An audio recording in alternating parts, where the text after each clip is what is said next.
Salam sejahtera anda di luar sana. Minta maaf sekejap saya adjust sikit. Yeah. Mungkin Niza punya tudung ni yeah. Anyway, yeah. Apa khabar semua? Apa khabar? Selamat datang ke Bual Hartanah SG bersama Nizam dan Nizam, ataupun Nizam yang kami lebih dikenali dengan Nizam. Saya harap anda di luar sana dapat dengar dengan jelas perbualan kita, kerana ianya penting. Kerana hari ini kita akan kongsi secara mendalam tentang polisi yang amat penting, terutama sekali dari segi pembelian rumah, penjualan rumah lah, dan persaraan. Sebelum tu, jika anda sedang menonton, tolong like dan share live ini supaya lebih ramai dapat manfaat lah, insyaAllah. Dan siapa yang di YouTube tu ataupun subscribe to our YouTube, Nizam SG Real Estate Strategies, jadi dapatkan video-video terbaru yang akan kita muat naikkan dalam jangka masa pendek ni lah. So Nizam, apa khabar? Baik, Alhamdulillah. Harap semua yang menonton kami so baik, dalam keadaan yang baik dan sihat. InsyaAllah, insyaAllah. Saya suara macam dah serak sikit hari ni. Mungkin banyak makan coklat, banyak makan kuih-kuih. Ada orang masih beraya juga tapi dalam rumah sendiri. Betul. Jadi kami ambil peluang ini untuk memperkasakan terutama sekali komuniti kita supaya dapat penjelasan lebih terperinci, dapatkan informasi yang lebih jelas dan dapat membuat keputusan yang lebih bijak. Jadi kami pun harap anda dapat komen ataupun supaya kami dapat mengetengahkan soalan anda di skrin. Jadi orang ramai pun boleh benefit, insyaAllah. Saya pun hopefully dia punya sistem tak buat fail. Jadi dapatlah kita menunjukkan komen-komen ataupun persoalan yang ada. So sebenarnya apa topik kita ni hari ni? Hari ni topik agak hangat. Selalunya kalau kita pergi jumpa klien-klien kan yang menanyakan tentang hartanah, selalunya it involve what we call wang CPF. Betul, ya. Jadi ini actually berat lah. Saya punya muka tertutup. Mana saya? So hari ini Bual Hartanah SG dengan Nizam kita akan bincangkan penggunaan CPF untuk flat, bantu ataupun beban. Ini penjelasan yang kita ingin kita ingin perjelaskanlah, huraikan dengan semua supaya anda dapat lebih tahu dari segi ataupun dari sudut pemilikan hartanah di Singapura. Pasal Nizam, CPF ni actually kita Singapura dah mengadakan ni wang simpanan CPF ni sejak tahun bila? Wah, tahun bila sebenarnya sejak kita lahir kot. Tak, sejak saya tak salah bila saya baca semalam, sejak kemerdekaan. 1965 probably tapi jangan quote saya Saya semalam saya baca websitenya, permulaan ini tahun 60-an ni kalau saya tidak salah. Jadi banyak orang atau banyak warga Singapura di sana mungkin agak mungkin salah faham tentang adanya CPF dan apa guna CPF yang government kita adakanlah untuk apa sebenarnya. Apa penggunaan CPF jadi sebenarnya? setiap tahun everybody have the macam salah anggap, salah faham tentang gunanya CPF ni untuk apa. Kena tengok kamera ni Zah kat. Ya. So ini yang sometimes I think kita nak kena cerita sikit lah tentang CPF dari original. Okey, cerita sikit betul. Kita akan beri kupasan tentang permulaan CPF, tidak secara mendalam tapi secara general supaya anda di luar sana tahu penggunaan CPF sebenarnya ialah untuk apa. Inilah penting supaya kita memahami komponen CPF untuk rumah hanyalah sebahagian sahaja. Itu yang kita harus peka tentang lah. Jadi saya harap masih ramai yang nak masuk, tak salah saya. Jadi tolong share dan like live show kami ini Bual Hartanah SG supaya lebih ramai dapat manfaat lah dari pengkongsian kami. Kami bukan expert, tapi daripada pengalaman dan telah mengendalikan banyak-banyak kes yang kes rumit sikit lah. Rumit, yang okey, yang tak okey, retirement, tak retirement, semua kes telah kami dapat jalani. Alhamdulillah kebanyakannya berjaya. Melalui pengalaman sajalah kita dapat berkongsi. Saya dan Niza ni telah berada telah pun 12 tahun Lebih daripada 12 tahun. Lebih daripada 12 tahun dalam bidang ni. Jadi kami ingin this is the time to give back lah, I believe. Terutama sekali COVID ni kan, jadi anda lebih banyak luangkan masa di rumah. Jadi ini adalah peluang untuk anda menimba ilmu dari kami, dan juga kami dapat pun menimba ilmu daripada anda jika anda ingin kongsi tentang penggunaan CPF anda ataupun apa-apa juga soalan yang anda ada. Kalau cakap pasal CPF ni kan, tak semua orang ada knowledge atau pengalaman tentang CPF yang sepenuhnya, kerana setiap pelanggan kami mempunyai kes-kes yang tertentu. Pasal mungkin nampak kes sama, tapi actually CPF penggunaannya lain berlainan dari satu orang ke satu orang. Jadi semua tak sama macam kadang-kadang ada seseorang tu pelanggan tu okey boleh buat begini, tapi dengan pelanggan yang lain tidak boleh buat perkara yang sama. Betul. Dia punya solution dia is not the same lah. Maaf saya nak betulkan kamera sekejap. Okey, minta maaf tu masalah teknikal. Ya, tak apa. Okey. Baiklah. Jadi kalau ada sesiapa yang ada pertanyaan tentang CPF, boleh hubungi kami, Nizam. Ada nombornya tak, Nizam? Ada, sebenarnya ada. Ni nombor saya. Kalau malu nak bertanya, boleh WhatsApp nombor yang tertera di atas skrin ni, atau boleh juga letakkan message ke Facebook atau di YouTube pun boleh send messages to us. Jadi insyaAllah kita boleh dapat menjawab ni lah. Kalau tak Nizam, saya lah yang menjawab. Kalau tak Nizam lah.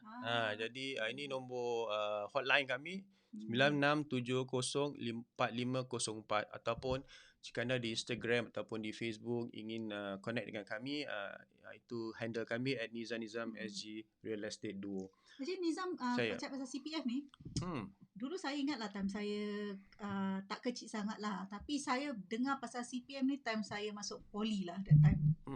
Pasal dulu mak bapak kita tak mampu nak bayar mungkin bayaran bulanan sekolah.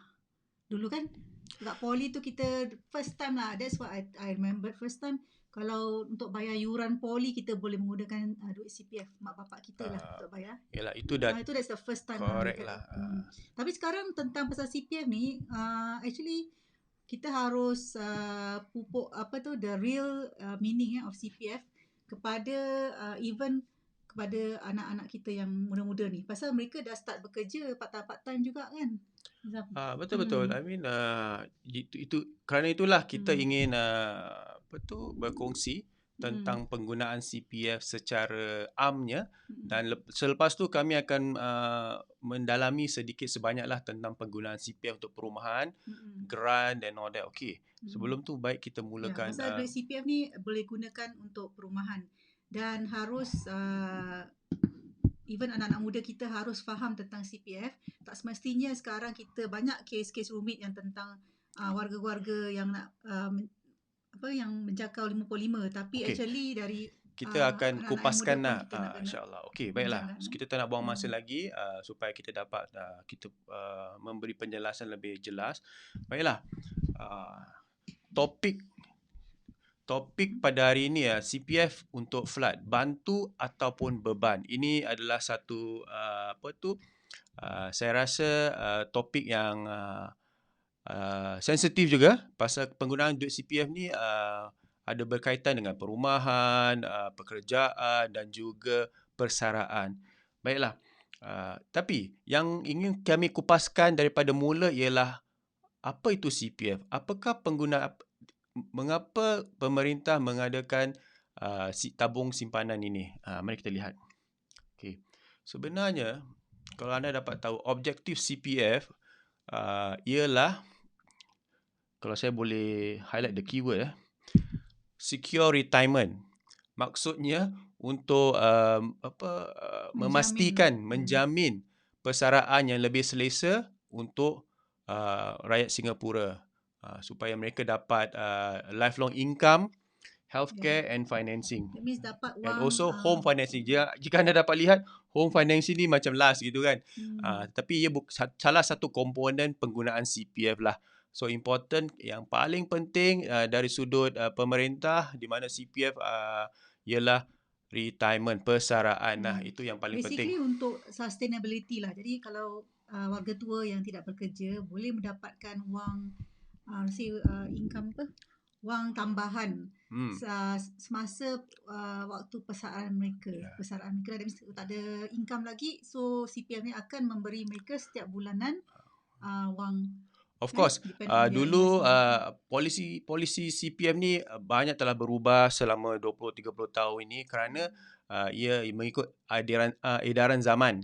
Inflasi juga. Jadi dulu kalau datuk nenek kita boleh keluarkan CPF untuk pergi haji. Dia punya kelonggaran dari segi keluarkan duit CPF tu pada masa itu terdapatlah. Sekarang banyak polisi ataupun banyak restriction yang anda harus tahui supaya anda tidak merancang dengan tidak tepatlah. Itu yang kami ingin penjelaskan. Kebanyakan warga Singapura kita tidak merancang, Nizam, actually. Pasal ni benda automatik dari pekerjaan, wang pekerjaan mereka ditolak secara automatik ke wang tabung CPF. Jadi kebanyakan kita jumpalah, even untuk kita juga bila kita bekerja, kita tidak malas nak tengok juga tentang CPF. Ada orang tak pernah pun tengok, tak pernah login CPF berapa, tak tahu pun macam mana nak login. Diorang tak tahu berapa CPF diorang ada. Betul. Hanya bila nak beli ataupun nak menjual rumah baru, mereka ambil masa untuk check lah. Jadi ini penting pasal tabung CPF ni menjamin kita 3 perkara, iaitu lifelong income means wang tambahan bila kita bersara nanti, dan juga healthcare financing itu di cover dalam MediSave. Right, MediSave di mana kalau ada perubatan boleh deduct, atau hospitalisation kita boleh deduct dari situ. Dan ketiga, letak dalam fakta yang ketiga tu home financing, because itu dia punya last priority lah kira kan, Nizam. Tapi kebanyakan kita bila kita muda-muda ni, kita selalu ingat home financing is first. Betul. Pasal kita tak fikir tentang persaraan. Jadi yang penting pada kita ni ada duit daripada sumbangan daripada majikan dan juga kita untuk CPF. Jadi ini duit saya gunakan untuk perumahan lah. Banyak orang fikir rumah dulu. Sebenarnya persaraan itu harus dipikirkan dari time kita muda kan. Kita kena prepare untuk tetapi kita akan juga kupaskan kerana tidak salah kalau fikir penggunaan CPF untuk perumahan. Cuma cara-caranya harus lebih peka. Tidak harus solely bergantung pada duit CPF untuk perumahan. Itu yang kami ingin utarakan pada malam inilah objektifnya yang seterusnya. Baiklah. So this is just macam reiterate lah. So it's a social security system. Maksudnya ia menjamin lah.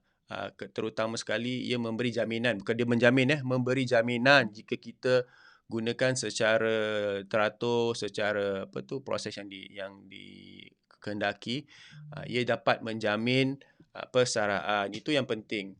So ada contribution daripada employer dan employee jika anda bekerja lah. Okay. So ada beberapa account OA, ordinary account ni semua orang tahu. Jadi untuk housing, insurance dan investment, special account, MediSave dan retirement account. So saya nak just go to the retirement account just because the rest of the account saya rasa anda semua tahu. So anda dapat lihat on the 55th birthday, a fourth account was automatically created.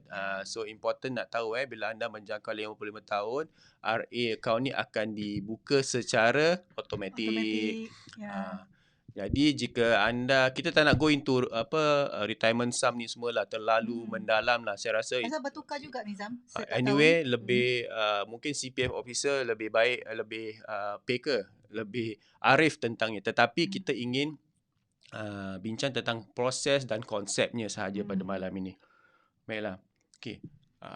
ini pun salah satu informasi yang I think saya rasa ramai yang tak tahu kadar faedah CPF. So jika anda berusia bawah 55 tahun, 5% interest, kadar faedah 5% on the first 60,000. Maksudnya dalam keseluruhan akaun anda OA, SA, MA, dia akan menjana 5% kadar faedah. Tetapi OA harus ada up to 20,000 lah. Jadi kalau cakap senang, jika anda ada OA banyak, semestinya anda akan dapat menjana kadar faedah yang lebih lah. Terutama sekali untuk persaraan dan juga perumahan lah.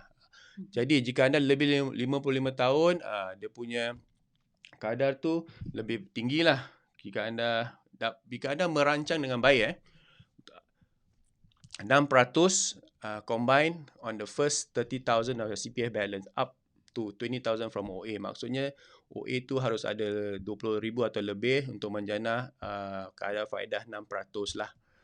So ini yang penting. Jadi jika anda dapat merancang persaraan ataupun persaraan anda dengan baik, anda dapat menjana kadar simpanan CPF yang lebih lah. Itu yang penting. Jadi macam mana kita nak usaha ke arah itu? Harus bermula daripada bila kita masih muda, bukan bila kita dah menjangkau 55 tahun. Jadi pasal ini simpanan.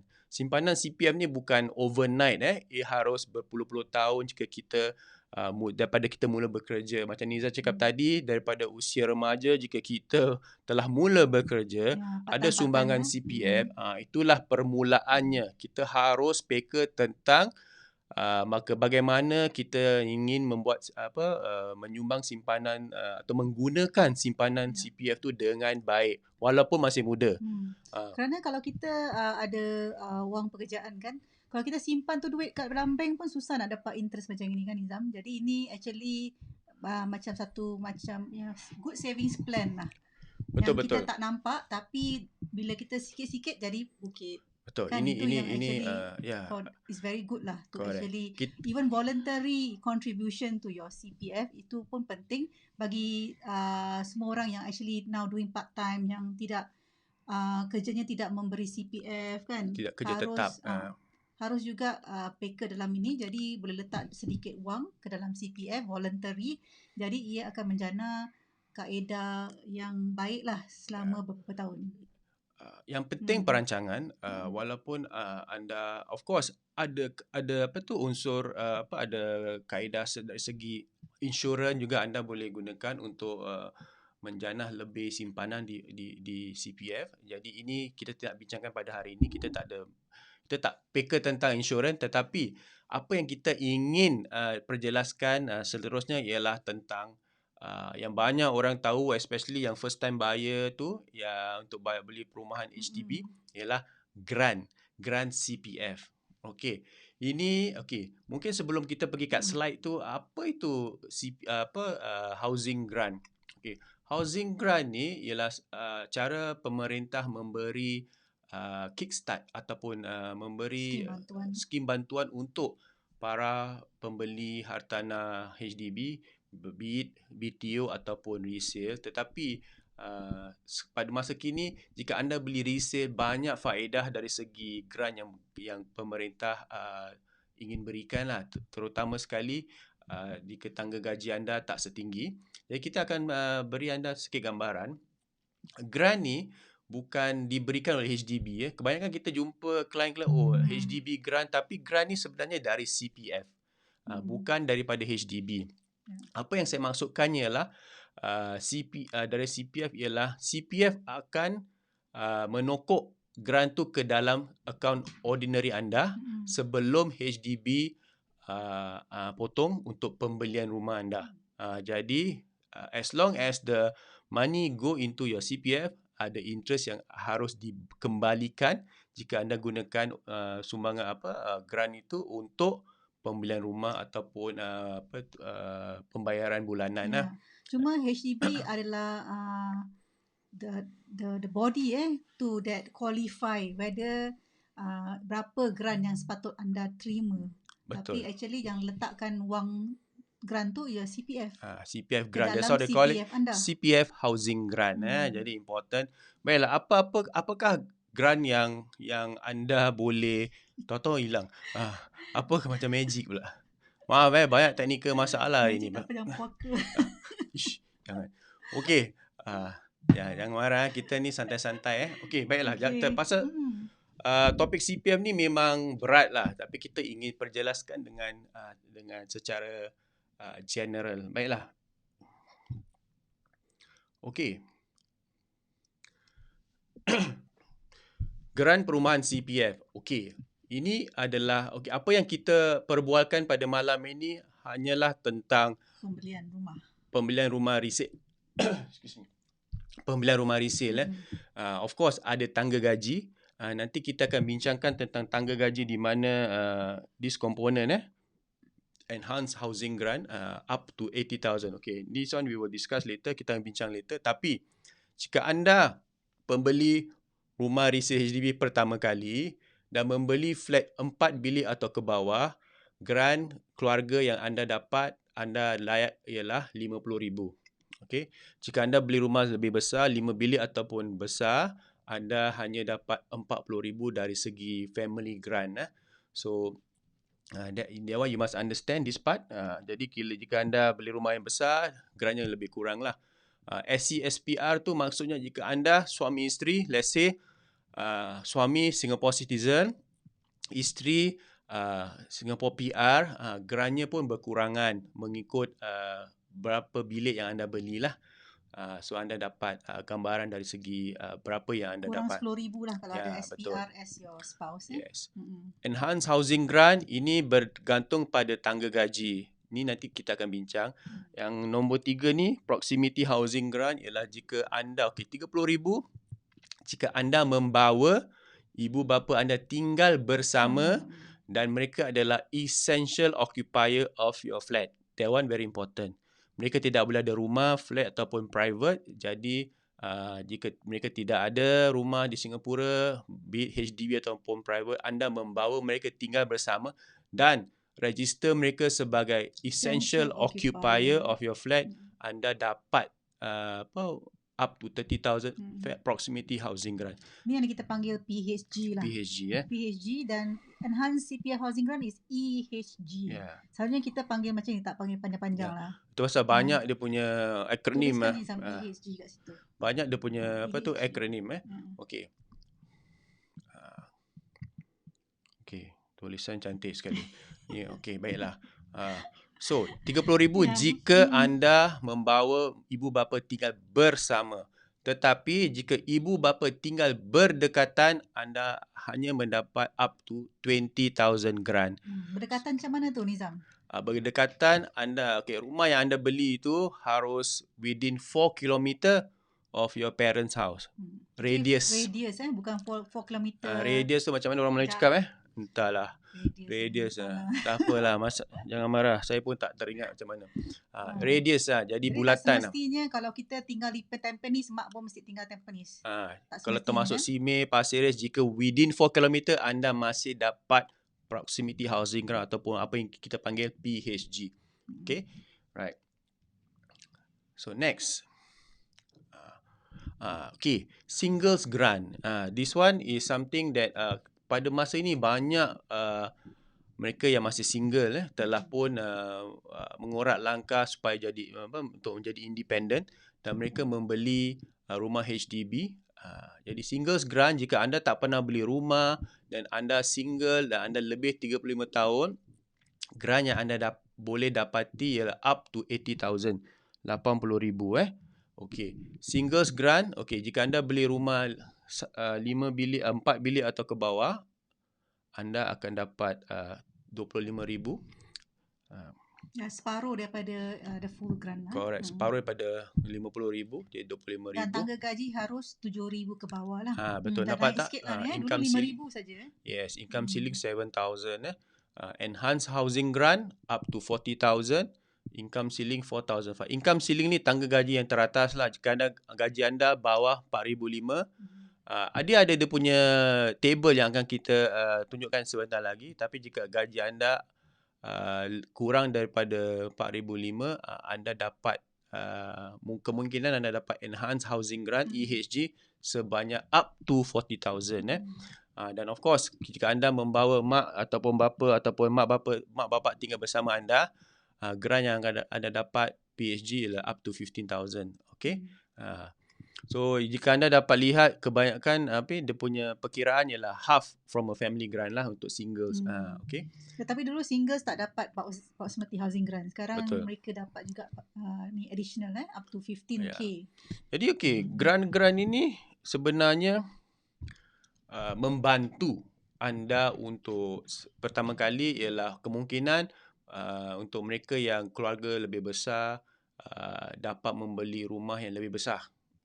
Example ataupun dapat offset daripada harga rumah tu, harga pembelian supaya lebih berkemampuan lah jika loan anda berkurangan. Example. So ni banyak faktor yang menentukan berapa grant yang anda boleh dapat. At the same time juga tangga gaji dan juga home loan eligibility ataupun HLE yang anda dapat lah. Jadi ini selalunya kita buat perkiraan secara terperinci untuk pelanggan-pelanggan kami supaya mereka dapat gambaran yang lebih jelas tentang flat apa yang boleh beli, berapa harga, terutama sekali berapa grant yang mereka boleh dapati. Tapi saya ingin beritahu yang enhanced grant EHG ni bergantung kepada tangga gaji. Bukan basic HDB akan dapatkan kemungkinan setahun punya gaji supaya mereka dapat buat calculation. So jika ada bonus, ada overtime and all that, ia akan take into consideration lah bila dia memberi EHG. Okay, Niza, semalam saya baru dapat pertanyaan. Saya Nizam, is it true if we take grant, kalau kita ambil grant, bila kita jual rumah nanti, kita harus kembalikan grant tu kepada HDB? Okay, ini ada perkembangan yang baru lah. Kan memang actually dulu kalau kita ambil grant, kita tak payah kasih balik.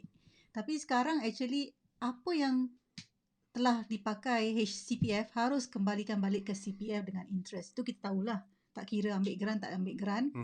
Selagi awak bayar rumah dengan menggunakan CPF, harus kembalikan balik ke CPF dengan interest.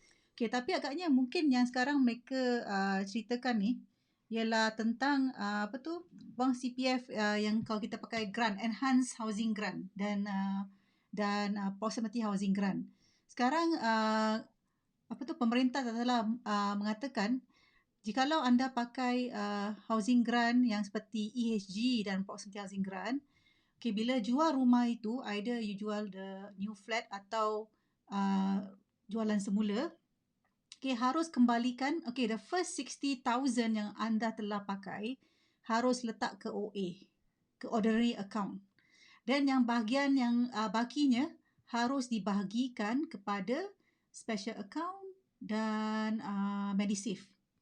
Pasal dia nak seimbang lah. That means apa yang pemerintah telah memberi, dia nak anda top up balik ke your Medisave, that is healthcare, dan also to your special account. Special account akan automatically jadi part of your retirement account. Kerana saya rasa mungkin ini tak banyak orang yang kongsi tentang informasi ini, pasal pun CPF pun dia punya terms and condition tu very small print Kadang-kadang kita pun kalau terlepas pandang jadi kita harus lebih peka tentang penggunaan grant. Bukannya ianya tidak bagus, ia dapat membantu, tapi kita harus tahu bagaimana ia dibantu, bagaimana ia membantu kita dan bagaimana proses bila kita nak jual rumah akan datang. Okay, saya rasa dalam jangka masa 3-4 tahun ni baru kita dapat tahu pasal enhanced grant ni baru diperkenalkan tahun 2019 tak salah saya, September 2019. Jadi mereka telah mengambil enhanced grant pada tahun 2019, kemungkinan besar 5 tahun 2024 baru mereka ada cadangan ataupun baru mereka boleh menjual rumah. Di situ kita akan dapat kes-kes sebeginilah. Jadi kalau kita lihat tadi Nizam in your table kan, just now you cakap EHG maksimum boleh dapat 80,000 kan? Kalau Betul. let's say tangga gaji kurang. Dan let's say diorang pelanggan kami ambil 20,000 lah proximity housing grant. That means 80 plus 20 dah 100. Let's say dia maximize lah everything atau 80 plus 30 lah senang cakap. 80 plus 30 maximize everything 110. So bila nanti dia jual rumah tu selepas 5 tahun, kan, out of the 110, the first 60,000 harus kembalikan ke OA. Dan yang bakinya ada berapa, Nizam? Baki? 50. 50. Jadi 25 akan masuk ke Medisave dan 25,000 lagi masuk ke special account. Ini berdasarkan apa yang kita baca tertera pada CPF policy lah. Tetapi executionnya hanya kita dapat tahu tahun 2024 di mana mereka yang mengambil grant pertama kali, especially enhanced grant pada tahun 2019 akan dapat jual rumah mereka pasal dah MOP lah 5 tahun. Betul.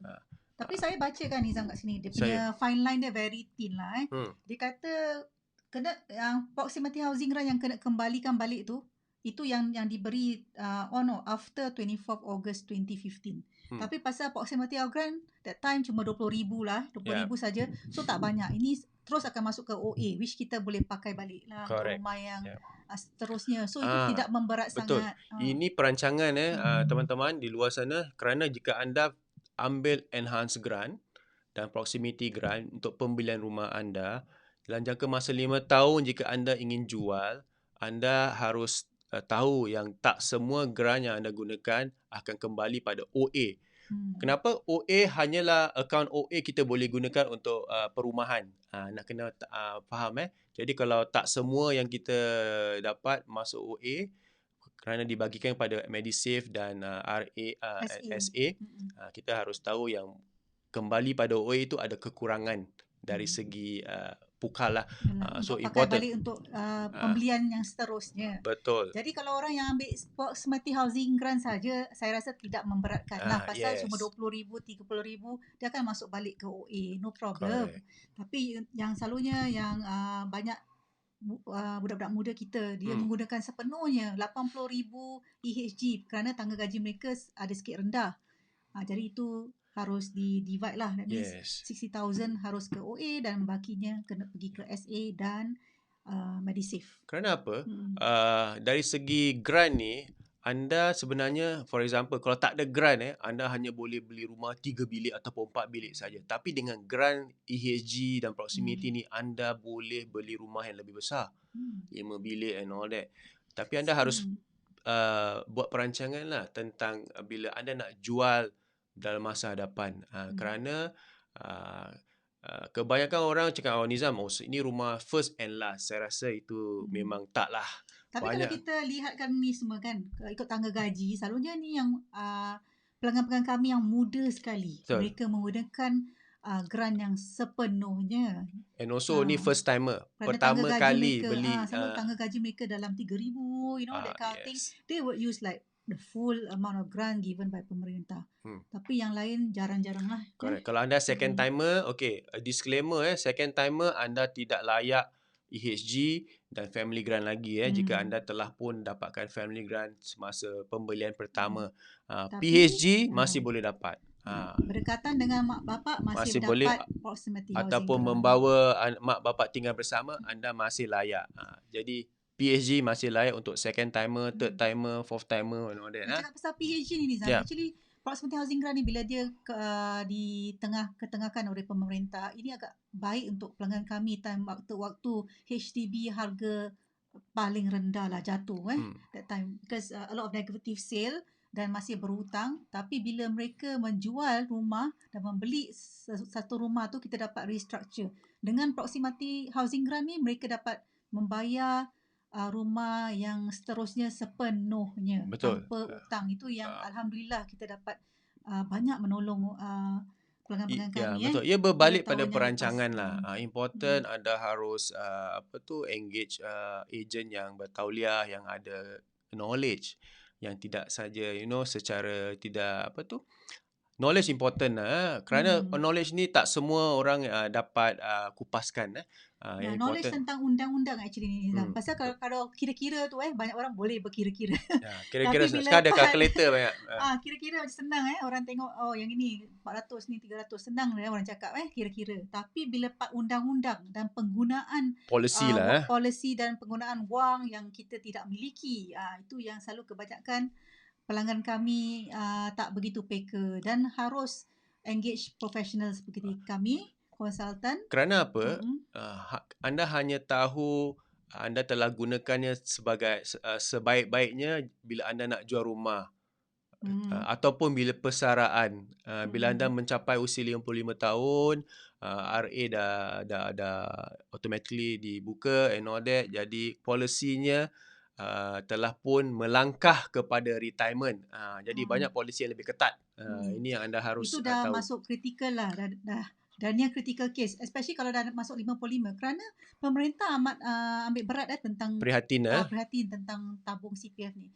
Kerana kalau let's say masih dalam jangka usia yang agak harus nak cakap tua susah pula. 55 mapan years mapan, tapi you masih ada hutang rumah yang banyak dan you masih anak rumah yang besar. Dan anda menggunakan CPF 100%. Itu yang actually saya HDB, kalau anda yang sedang mendengar atau menonton kami jika anda go to HDB Facebook, dia ada beri perincian tentang, let's say sekarang ada BTO launch baru ni ada BTO launch kan. Jadi mereka ada buat very nice artwork tentang pembayaran and all that. Kau beli 3 bilik berapa anda perlu, 4 bilik berapa perlu. Tetapi di bawah tu jika anda baca, dia also menggalakkan anda gunakan lebih kurang CPF. Gunakan, kalau boleh gunakan cash supaya anda dapat menjamin anda punya persaraan lah dari segi wang CPF. Very small print, anda boleh pergi Facebook HDB untuk dapatkan dia punya penjelasan situ. Important kerana wang CPF ni pasal banyak yang salah guna. Jadi bila mereka salah guna secara tahu ataupun tidak tahu tu, itu bila akan menjadi beban. Bila anda ingin membuat sesuatu ataupun bila anda mencapai usia persaraan. Itu yang tapi penting. Yang buat beban ni Nizam, selalunya orang tak nak dengar lah. Pasal mula-mula kan you talk to me like this kan, macam orang cakap, you cakap macam gini, beban-beban. Habis kita perlu nak beli rumah ni. Anak saya 5, macam mana? Tak ada masalah. Tak ada masalah. I mean, ini satu masalah ataupun perkara yang normal. Tetapi penggunaan CPF tu harus kita lebih waspada, lebih peka. Ambil tahu dulu sebelum kita gunakan sepenuhnya lah. Sebenarnya selalu saya cakap dengan pelanggan kita Nizam bila cakap pasal CPF, kadang diorang tak faham. Really, kita explain pun tak faham. Jadi saya cakap senang aja. Wang CPF tu memang wang anda, tapi dia adalah wang dalam bank anda. Anda pinjam sekejap kan, tapi nanti anda kena pulangkan balik dengan interest. Jadi itu bank awak, kalau awak nak pakai bank awak nak pakai dengan berhati-hati ke atau nak sembarang-sembarang? Betul-betul. Kan bank anda kan untuk persaraan, awak nak pakai suka-suka ke nak ini pakai bank anda boleh only keluarkan wangnya jika ada bila anda bersara. Jadi dalam jangka masa hayat anda bekerja, anda boleh lihat, boleh gunakan tapi tak boleh keluarkan. Gunakan maksud saya untuk insurans, untuk perumahan, tapi tidak boleh gunakan untuk keluarkan untuk. Tapi Nizam actually salah tau. It's not only for persaraan lah. Ni actually bank CPF ni, kita panggil bank CPF lah bank kita apa kan. Ini actually kita boleh gunakan time kita dalam kesesakan. Especially macam COVID ni Nizam. Kalau let's say kita tak dapat bayar rumah kerana kita punya pekerjaan tak ada. Kan macam kita kena retrench ke atau kita hilang pekerjaan. Jadi kalau kita dah simpan kita wang CPF banyak, CPF tu akan kita boleh activate to pay for our housing monthly. Correct. Monthly mortgage. Betul. Tapi sebelum ni kita ada tidak gunakan sepenuhnya. Kita selalu bayar dengan wang tunai yang kita ada bila kita kerja sikit-sikit. Jadi at the same time yang kita contribute semasa kita bekerja dulu kan, dia akan harus ya grow right membiak di kita punya bank CPF ni. Tapi bila kita diberhentikan kerja, kita boleh activate bank CPF kita untuk membuat pembayaran rumah. Betul. Tapi bila kita perlukan. Ya, apa yang kita ingin utarakan sebenarnya ialah mungkin kebanyakan orang tak terfikir ataupun Nizam dengan Nizam ni berbual merepek. Kalau ada CPF buat apa nak gunakan cash? Betul tak? Tetapi jika anda melihat jika anda melihat dari sudut yang berlainan, kerana tadi kita ada berbual tentang kadar faedah CPF yang anda akan dapat jika duit jika simpanan tu berada dalam OA bukan gunakan untuk perumahan jadi ia dapat menjana kadar faedah yang baik. At the same time jika anda dapat membayar mungkin separuh daripada bulanan pembayaran rumah secara tunai, anda akan dapat manfaatnya bukan jangka pendek jangka panjang. Anda akan dapat tahu ini confirm chop punya. Actually dia satu macam habit lah habit simpanan. Kita tak cakap pasal nak kena bayar rumah separuh cash tau Nizam Actually kalau you bayar 100 ke 200 wang tunai out of maybe your $800 punya mortgage pun alhamdulillah. Okay, saya beri satu example lah jadi orang dapat faham. Kemungkinan jika anda ambil HDB loan yang 25 tahun pada dulu mungkin 30 tahun. Tak ada 25 tahun mungkin anda punya monthly mortgage about 1,200. Okay. Suami isteri OA bulanan masuk 600. Cukup apa nak bayar rumah? Betul apa? Saya 600, isteri 600, bayar rumah 1,200. Jadi CPF cukup. Saya tak perlu keluar cash. Tetapi anda kena fikir, jika every month duit CPF masuk kena potong, CPF masuk kena potong, dua-dua pula tu, jika anda fikir jangka masa 10-15 tahun tu, anda punya CPF tak akan membiak lah. Jadi bila kita ada keperluan seperti tidak ada pekerjaan dan sebagainya, tapi kita perlu tinggal dalam rumah kan, betul. Kita harus membuat pembayaran rumah. Dan di mana kita boleh korek letak wang CPF. Kerana apa? Kalau CPF tak ada, kita belanja duit gaji kita. Jadi kita tak ada buat perancangan dari savings pun. Ni masalah. Kebanyakan orang ada masalah ni. Terutama sekali COVID ni, kita banyak yang jumpa di mana CPF tak ada, simpanan tak ada, kena buang kerja. Then tak boleh bayar rumah. Lagi Nizam sekarang COVID kan, orang suka pakai GrabFood tau. GrabFood, Foodpanda. Kalau kita tiap-tiap hari Foodpanda, GrabFood dah berapa seminggu Nizam jangan cakap lah banyak. Satu hari kita kalau ni ramai-ramai pun dah 100 juga. Tapi kalau 100 kita letak 100 cash tu letak kat rumah, kita kurang dengan pembelanjaan yang lain. Alhamdulillah kita punya CPF kurang pakai 100, dapat juga membiak. Betul. Itu yang penting kerana supaya at least CPF kita ada juga membiak, membangun untuk masa-masa kecemasan, masa-masa tertentu dan juga persaraan lah. Macam Izzah cakap tadi, kalau kita tak ada simpanan, kita kena buang kerja, CPF tak ada, nak jual rumah, boleh, nak beli apa, that kind of thing. So tak boleh, nak downgrade pun tak boleh, nak buat apa pun tak boleh. Saya nak cakap juga, ada orang kata kan, macam saya tak boleh pakai cash, pasal cash ni untuk kita punya backup kalau kita perlukan. Tapi bila cash tu letak kat dalam bank, savings bank kita, POSB ke OCBC ke UOB, berapa lama kita boleh simpan? Let's say kita nak simpan 100 kat situ, berapa banyak dia boleh membiak Nizam selalunya? Saya rasa tak banyak lah. Tak banyak, pasal interest dia pun 0. Saya beri contoh ada sebelum COVID ni banyak pelanggan yang kita jumpa di mana mereka setahun mesti pergi holiday at least 2 kali. Satu long haul, satu short haul. Tapi bayaran rumah tu semua CPF. Perbelanjaan bulanan tinggi. Bila COVID melanda, mereka kehilangan pekerjaan. Yalah, tak boleh pergi holiday satu. Tetapi simpanan tak ada. Atau kurang pendapatan. Jadi ini yang penting. Juga. Pasal ada a few changes lah in the times now. Jadi harus berwaspada lah. Apa yang saya nak cakapkan ialah ini bila kita gunakan wang tunai, walaupun berapa pun untuk pembayaran rumah bulanan, ia sebagai simpanan paksaan ataupun forced savings. Kerana apa yang kita cakap simpanan paksaan ni kerana kita tak boleh keluarkan duit tu bila kita suka. Kerana hanya dengan penjualan rumah kita dapat keluarkan duit tu. Tapi tak hari-hari kita jual rumah. Itu yang kita harus fikir. Tapi masalahnya Nizam dengan manusia ni, kita tak kat CPF kita tak nampak. Jadi orang macam tak syok lah, tak nampak duit tu. Jadi kadang-kadang kita selalu cakap dengan pelanggan kita, awak letak duit cash ni kat rumah, dia macam kat mana Nizam? Cash tu letak kat mana? Saya cakap kat tembok. Kat tembok. So awak imagine lah tembok rumah awak tu penuh dengan cash-cash yang awak letak. Tapi tak ada ATM nak cocok. Ni tak boleh scrape tembok tu Jadi actually to be honest, ini satu analogy yang very funny, tetapi ia melekat pada pelanggan-pelanggan kita. Selalu cakap, bang pernah cakap dengan saya, tembok ni macam ATM tapi tak ada ATM nak cocok. Jadi ia simpan saja. Betul. So awak bayar cash ke rumah, macam awak tampal-tampal lah duit tu kat tembok-tembok rumah itu awak. Itu macam gaib lah, tak nampak dalam tembok. So imagine like that. So kalau awak dah penuh tembok-tembok awak dengan duit-duit cash tunai ke rumah tu, Alhamdulillah nanti bila waktu kita nak menjual rumah, kita mendapat pendapatan cash.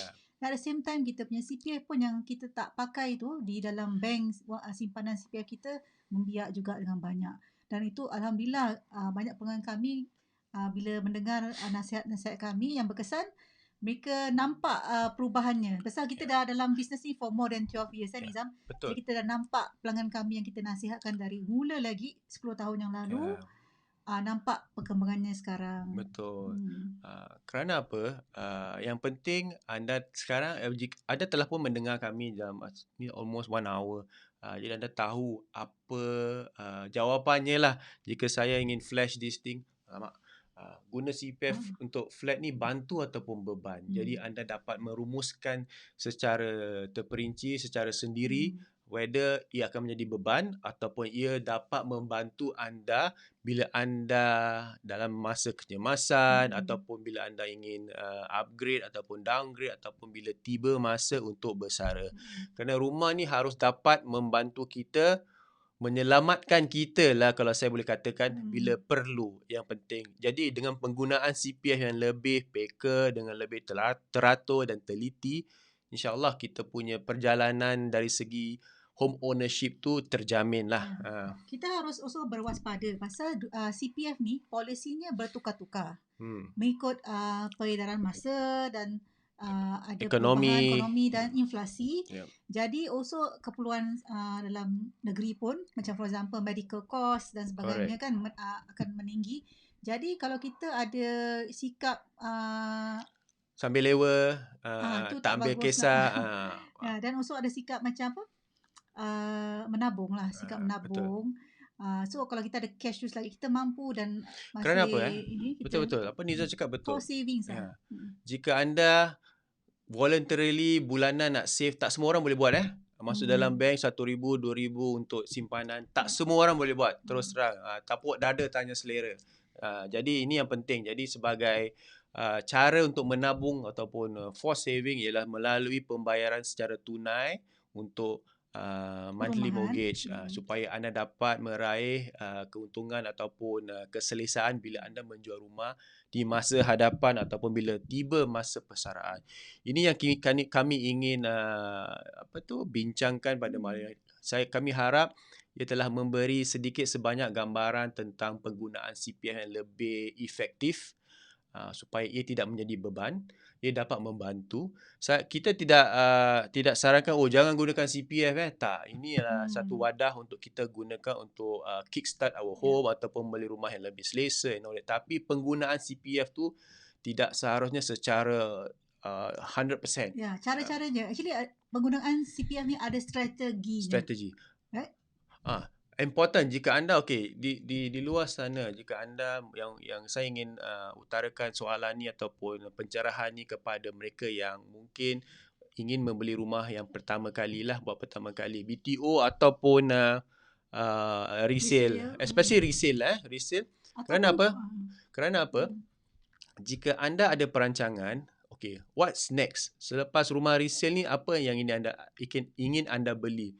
EC, rumah private. Jika anda ingin membeli EC, then kebanyakan orang yang lebih peka dengan perancangan, mereka tidak akan mengambil grant. Kerana grant, jika anda ambil grant untuk pembelian resale, bila anda nak beli EC ataupun BTO dalam masa depan, anda akan dikenakan levy. Levy tu cash so important. 4 bilik berapa? Levy 40,000. Just like that, is tax to the government, is not to the house that you want to buy. So important kalau ada perancangan jangka masa panjang, saya suatu hari nak beli isi yang new launch. Jadi anda harus buat perancangan lah. So jumpa pakar, jumpa kami supaya kami dapat memberi anda gambaran yang lebih jelas. Jadi anda dapat plan you punya perjalanan dari segi home ownership lah. Jika anda ni semua geran dah ambil, lepas tu nak beli isi kena levy, aduh, tak berbaloi bro. Jadi anda harus beri lebih tekanan lebih, you have to look at it even more deeply lah. Kita harus rancang. Kita tak boleh rancang untuk besok sahaja. Harus rancang selepas 5, 10 tahun, 15 tahun. Itu yang penting. Pasal ramai pelanggan kami sana kan, ada yang tunggu sampai CPF dah kosong baru telefon kita kan. Itu macam kadang kita have to become Superman dan Superwoman lah. Kita harus buatkan kita harus lihat teliti dia punya CPF statements dan sebagainya untuk memberi mereka solusi yang baik. Pasal actually bila CPF dah kosong, kita harus buat re-strategize atau restructure. That means pelanggan kami harus downsize atau right size. Kalau especially kalau dia masih ada loan. Correct. Yang lebih penting, ni saya nak cakap, jangan marah minta maaf kerana kebanyakan daripada masyarakat kita, especially yang warga mapan yang masih ada loan rumah dan pekerjaan mungkin dah bersara tetapi loan masih ada. Cara paling senang, anak jadi owner. Jadi anak boleh tokok tambah ataupun bayar gunakan CPF. Ini satu cara yang mungkin pada pendapat kita tidak berkesan kerana anak merangkap anak tu daripada bila dia nak kahwin ataupun nak beli rumah, mereka terperangkap. Itu yang ambil loan menggunakan nama anak kerana tak boleh bayar ataupun beli dengan anak kerana nak downgrade. Saya rasa jumpa pakar dulu, jumpa kami supaya anda dapat pencerahan. Jangan ambil jalan mudah, jalan pintas. Memang anak ada obligasi kepada ibu bapa, tetapi important jangan memerangkap anak kerana anda kurang buat perancangan. Pasal mereka pun perlu simpanan juga. Mereka pun harus so the cycle will not the cycle will continue. Kesian. Pasal tabiat ni akan macam influence Betul. Satu tabiat yang salah akan menginfluence yang lain membuat tabiat yang salah. Jadi ini kita tak nak wrong mindset. Cara kita beri penjelasan yang tepat dan saya rasa direct lah supaya anda dapat mikirkan tentang ia sendiri. Baiklah, saya rasa jam pun dah hampir 10 malam. Saya amat terharu kerana anda dapat bersama kami untuk episod yang pertama ni Buat Hartanah SG bersama Niza Nizam. InsyaAllah kami akan jika termampu, kami akan adakan ni every week supaya kita dapat mengongsilah polisi-polisi, trend-trend perumahan dan sebagainya. Atau mungkin kita akan mendengarkan certain case yang mungkin rumit. Okay, kita boleh ketengahkan lah di episod yang akan datang. Correct. Yes.